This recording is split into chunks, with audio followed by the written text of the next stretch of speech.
Hi, this is Annie Fox with Family Confidential, Secrets of Successful Parenting. My guest today is parenting coach Aaron Schiller. Aaron and I will be talking about 21st century dads. Hi, Aaron. Welcome to Family Confidential. Hi, Annie. Thanks for having me. Oh, it's my pleasure. Thanks for taking time out of your busy parent coaching and parenting gigs to spend time with me today. I want to get right into this. And 21st century dads, are they different than like 20th century dads? I mean, I just think, that without the extremes, I think, dads are doing things today that they've just never done. I mean, I For think, example? I like to joke that, today more dads are changing diapers around the world than ever before in the history, Yay! right? So just starting there, something's different. Okay. And we could talk about how that difference came about, but I'm not really so interested in that as Okay. how to help dads transition. If they, for example, had a dad like I did who, no, changing diapers was not something. In fact, I don't even recall ever seeing my dad in the kitchen except to eat. And he was a great dad. So I want to know, if you didn't have a dad who was hands-on, how do you become a more hands-on dad? Yeah, I mean, I think it really starts with just like an honest acceptance of realizing that we don't know and we don't have the training. And there's going to be moments where we're under resourced and we have this sort of weird experience like, wow, I don't know how to do this. And I think that, as dads realize that, then they have an opportunity to learn, to ask for support, to see how other dads are doing it. But I think this is where dads run into one of like the first big challenge, which is guys are so wired to figure things out themselves. Yeah. I like to joke about I remember my dad would never ask for directions, right? Right. And so I think that same trap happens to the modern father where they just aren't programmed to ask for help. So they find themselves with two kids at the park and the kid is, one kid's having a meltdown and the other kid is, wanting to go have lunch and the dad's working all week. So he's like, he actually has no idea what to do in that situation. And I think that's okay. I think that's where you start. So what do you do? Do you turn to a mom at the park? Do you turn to a dad at the park? Or do you say, I don't know? I mean, I think that would be amazing if dads felt comfortable to ask another mom, like, what do you think I should do? I haven't seen a lot of that, but I Okay. like that. I think, in that situation, I think, you do the best you can. I think you try to get home or you just try to, like I said, do the best you can. But I think what happens after that is really the magic, right? I think oftentimes a dad who goes through that experience, depending on where they are in their own sort of awareness and emotional intelligence, will either become resentful or become upset at the family system, maybe lash out at somebody, or they'll just never talk about it. They'll just say that was terrible and I don't ever want to go to the park again. Or they try to avoid doing those things alone. And so I think regardless of which kind of dad you are, which kind of husband your partner is, that beginning phase of realizing that you didn't know how to do something and being able to learn to ask how to do it is really helpful. It's really powerful I opportunity. love it. I'm sure we could have a very in-depth conversation about what is it with guys, because women don't understand. If I don't understand something, I ask. There must some kind of huge ego thing. I'm not sure, but that aside, being honest and authentic about it. Honey, how was your time at the park? And you say, it was really stressful. This happened with child A, this happened with child B, and I felt like I was just like underwater. I didn't know what to do. And then you could have a really interesting conversation, I think, because chances are your partner has been through this. Right. And I just want to add that depending on the dynamic, that like what we're discussing would be an ideal circumstance. I Of think course. also sometimes the wife or the mom will be like, now you know how it feels. Now you know how it is. And it becomes this sort of like gotcha kind of moment, or like Yeah. I don't know how to describe it exactly, but like No, that's good. it's not a learning moment. It's more of like a tit for tat moment. Like, oh, now you know what my life is like. And Right. and so then really we're into a whole nother conversation around how couples really honor each other and share their hardships and learn from one another. And I think that's probably for a different interview. So in the work that you do, you work with dads directly?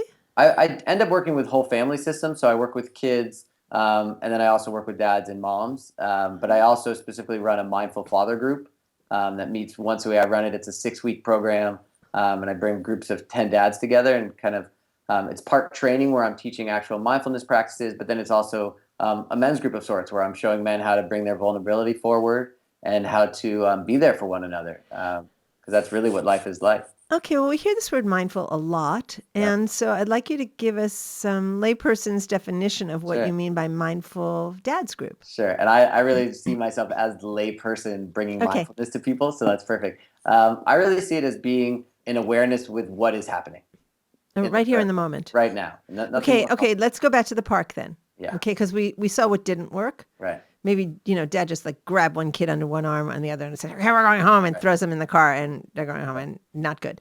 Yeah.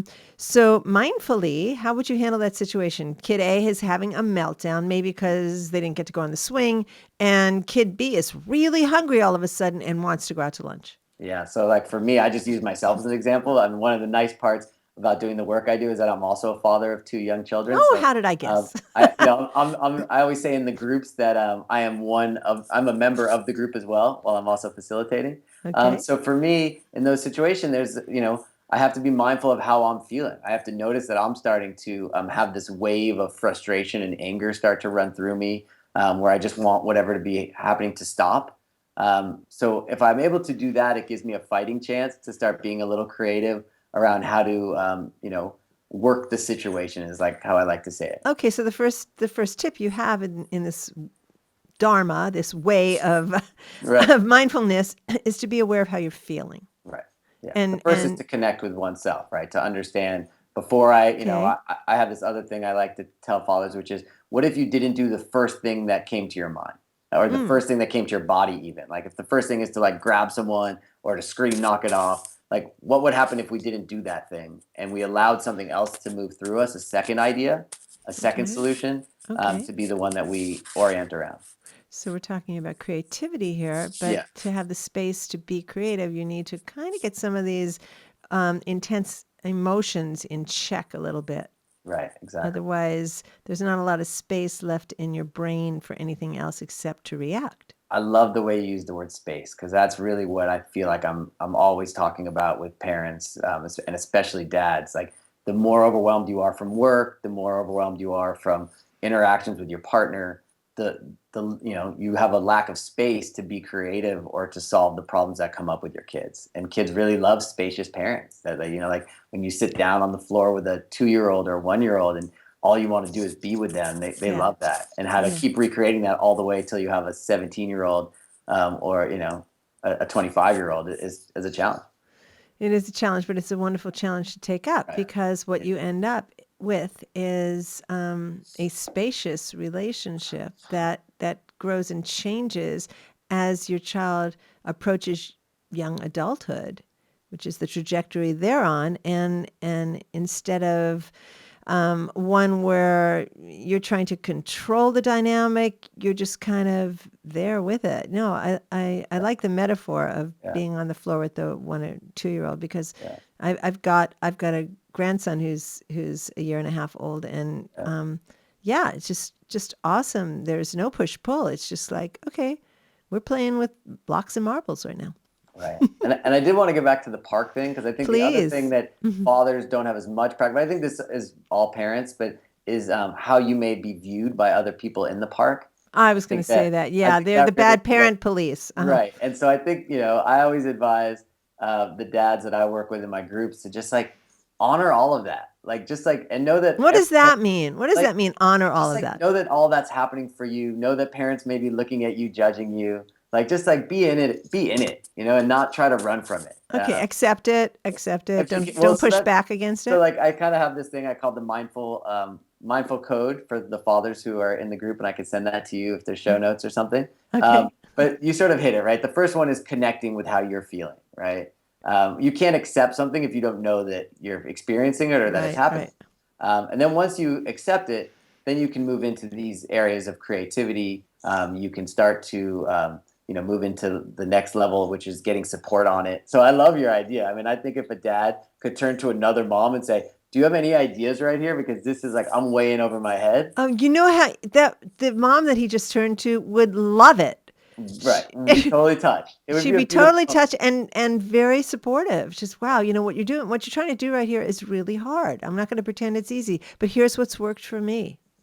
Right. And maybe just like there's something that I think like every time you do something creative, something else changes, right? That's sort of the other part I think about mindfulness is that If you're being attuned to the moment by asking someone for help, all of a sudden what you were in is different than it was before you asked for help. I just thought of something else, Aaron. Yeah, that's that. When you're talking about when you are creative and you respond differently than you have before, guess what's going to happen with you and your kids? Because if every time child A had a meltdown, you responded in a certain way that didn't help, and all of a sudden you're now thinking about it more and creating some different kinds of options for yourself. The kid is not going to necessarily play by the same playbook as they did before. I was like, Daddy's different now. This is interesting. And we don't have to know what will come after it, but I just can promise if you do something different, sort of a different input gets a different output. And so, yeah, I'm always careful to say, like, you could try something creative and it might not work. Yeah, But you're in some process where something else will happen. And if you keep having the same, and I think for fathers, it's like, I talk to a lot of dads who do the same thing. The wave of anger, I like to refer to it as a wave because I really think it comes on fast, and once it hits, there's nowhere to run. And so once they've lashed out or they've told their kid to go to their room or whatever the cliches are, it's a little bit predictable how everyone feels. Depending on the father, some fathers don't ever think about it and just keep moving. Some feel really terrible, and I think this is an important note around the modern father. I think the modern father is feeling more and more of a pressure and burden to not let that wave happen to them, and it still happens. And so they are. I think in the 1950s, let's go back that far, when a dad screamed at a kid, they didn't feel bad about it the next day. It was like they thought it was their job. It was their job, right? And so now I think if you look at a sweet, loving modern father who loses their cool, they feel terrible. And for the dads who have a really hard time with this, they feel terrible a lot. And I think it's a real challenge and something that I personally am working to try to alleviate some of that pressure from the dads, because I don't think, here's my thing, if you feel bad about being angry all the time, it's really hard to change that. At some point there has to be some acceptance of that's who you are right now, and if you want to change, then that's possible, but it starts with acknowledging that this is what happens to you. Okay, well, how can moms in this dynamic help? And not everyone's going to be able to come to your support group. So how can moms help? Moms are also under a lot of pressure, especially first-time moms. And they start to have the expectation that this ought to come naturally to them, and they feel the same things. They feel frustration. They feel the judgment of the bad parent police when they're out in public and their kids have meltdowns. It's not dissimilar. And yet, I think the added burden to the mom is that I'm supposed to know how to do this because I'm a mom. So I'm wondering if dads need support and they don't turn to a parent in the playground and they don't have access to come to a mindful dads group like yours. How can a mindful mom help a dad become more mindful? Yeah, I think the first part of giving any feedback to anybody is starting with the positives, right? So I think we're often quick to point out, especially you've been married long enough, where you start to get a little looser with the the negative feedback around you didn't clean up, or you said you would do this, or you came home 15 minutes late. We could probably come up with a pretty robust list. Yeah. But there's something about if you really want to approach a man who's been struggling around something, to really start with the positives and to highlight what a great father they are, how much you appreciate certain things, and then sort of give the feedback sandwich around. I know how hard it must be for you to control your anger, really honoring the fact that it's not easy for them, and then seeing if you can engage them on, do you want it to get better? Just seeing, just walking in gently. Yeah, that's so that good. it's not too abrupt and it's not too judgy, and you're in it together anyway, so why not show them? I really like that idea of being mindful of the way you give your feedback. We know, especially if you feel insecure in a certain area, you're going to feel kind of touchy about any kind of negative feedback. To have your partner be aware of that and tread lightly, I love that. Yeah. I mean, it's funny. Every time I work with a family, or even in my father's group, I always end up, just giving basic training on how to be a good counselor, right? How to mirror somebody, how to repeat back what they said. I always tell the dads, I'm like, if you just did that for your kids and wives, you will see a huge shift in how they feel heard and how they feel you're present with them. And to them, it's wow. Or what's another one I like to teach is accurate empathy. Teaching dads how to the idea of like really getting down on the floor. Like, when a kid trips and bumps their knee, Uh-huh. oftentimes dad's first response is like, oh, it's not so bad. Get up. You just come on, let's go. And accurate empathy would say to like get down on your knee and be like, wow, that looks like that really hurt. Are you okay? Like, wow, that must have been really painful. So the kid like really feels honored and felt. And same with wives, right? Like if a dad comes home, let's in a more traditional or old school traditional home where the dad's at work and the mom's home all day, and the mom just looks overwhelmed and frustrated. Like I'm always like, dads, imagine if you just went up instead of screaming at the kids who are running around and went up to your wife and said, honey, like, looks like you've had a really long day. Is there anything I can do to help? Like, what would you like me to do? How can I help? Yeah. That's Versus just trying to like, I think the dads I hear from a lot are, they come in, things are chaos, and they start just screaming at people and just trying to like use their male strength and will to control the house. And then the wives are just even more upset because they're like, I didn't ask you to come in and scream at everybody and just Right. make things more intense. Exactly. That didn't help. Yeah, Not helpful. So that's the idea of accurate empathy, really seeing where people are at. And I'm the first to tell a lot of these guys, like, you're going to have to fake it till you make it. Like, if that's not a natural thing for you to do, just keep practicing those skills. Keep saying the like kind of scripted lines and keep just getting down on the ground with your kids or putting your arm around your partner and just letting them know you're there to help. It's really good. So if you had just like one tip to give to dads who, let's say, they're out working all day, or, they're just trying to hold it together. They want to be good dads. One tip that they could start using tonight that's going to make a more harmonious family and more of a bond that they really want between them and their kids. What would that one tip be? I mean, I've thought about this one because I had a feeling you might ask that. I still keep getting stuck on get support. Learn to ask for help. Learn to be able to tell someone you're struggling. Learn to be able to tell someone you don't know how to get close to your kids. Because I think that will unlock something within yourself that will then allow you to get close. But I think if you just, like I could give some tips around how to get close. No, that one's good. But I think get support is where I let's start there. I was just thinking, dads who are closed up are often dads who didn't experience a lot of love and affection from their own fathers, and it makes me sad to think about that idea of legacy.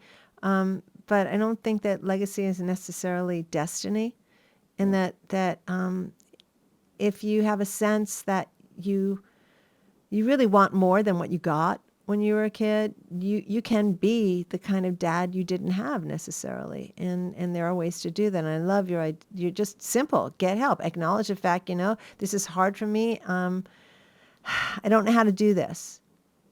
It's learnable, right? I mean, I think everything's a developmental curve, and when you it goes back to the positive feedback approach. Like the dads who have really certain developmental skills that are great. There's ones that are not developed, and so the underdeveloped ones needs a little love and attention, and I think everyone can balance that out and keep growing, and I truly believe that. I think that's why I do the work I do. It's a very positive message. I love it, Aaron. Okay, we only have about a minute left, and if you could please give our listeners and viewers an opportunity to find out where on the web they can learn more about what you do. Yeah, really simple. You go to coachschiller.com. I have put a lot of videos on the blog there, stuff for dads, stuff for kids, stuff for moms.